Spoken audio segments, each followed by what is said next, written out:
I'm going to show you how to make some bunting, and this is being made out of old wallpaper. So it's a little curly, which is rather nice because it gives it a bit of a softness. It looks like it's made out of fabric. And then I did some out of some vintage wallpapers as well. But the lovely thing about making bunting is you can use anything. You can use white paper, you can use newspaper, brown paper. You can choose colours for your favourite football teams and make really attractive strings of flags. So I'll show you first of all how to make the basic shape, and then we'll go from there. First of all, you need a piece of A4 paper. This is one of the easiest ways of making the shape that you want. So if you fold that in half and fold it in half again, that's going to be your middle line actually. Okay. And then fold it into quarters. Again, I'm doing this quite quickly. You'll be able to do it a little bit more accurately because you'll have that bit more time. And then when it's in quarters, unfold it. And if you cut off the top quarter, you'll get the length of the flag that you need. Okay, now fold it back. And I'm going to just improve my fold in the middle so that it all lines up.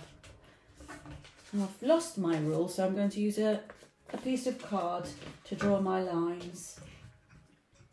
Get a pencil, and from the top corner to the centre point, you just need to draw a line to cut out to make your triangle shape.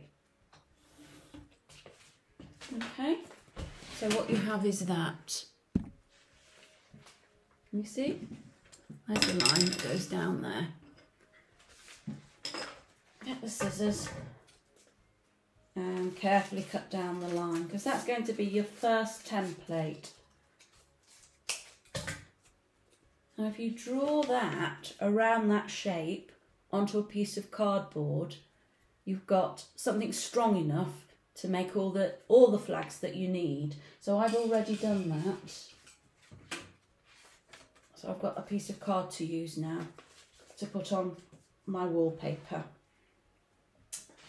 I've already cut one out there, so I've got to look up that piece of paper and find somewhere where it'll fit, where I'll get the most colour on it.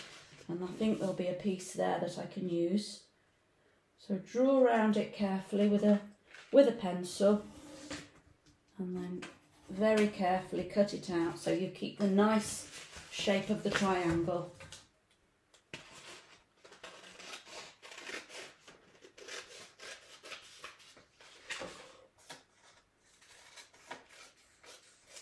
There we are. So the next thing you need to do, when you've got all the pieces you've cut out, in this one I've got 1, 2, 3, 4, 5, 6, 7, 8, 9. There'll be about 10 in the long strip that I've made. But you can make it any length that you want. It could be. The next thing you want to do is to punch. I'll just pull that out a minute. You need to punch a hole. Now it's a good idea to see where you're putting it, and it needs to go at the top, just a little bit in from the edge, about 1/2 centimetre from the edge.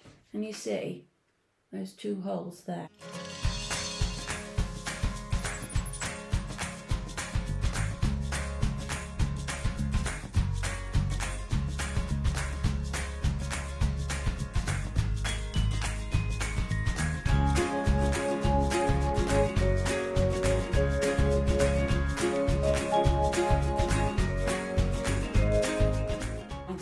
On a bit of white tape, anything like that, and I'm going to put this one on wool.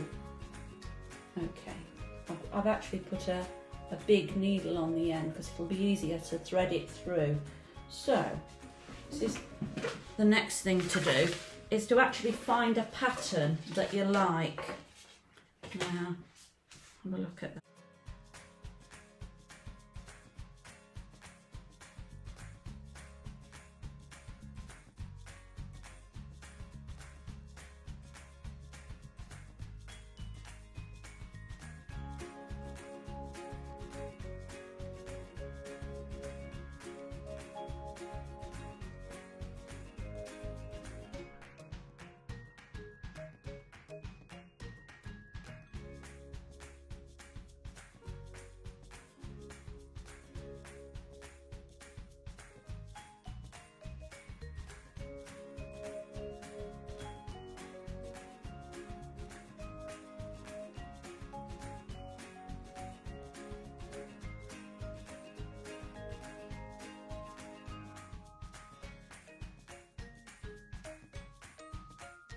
Show you the little bit I've done.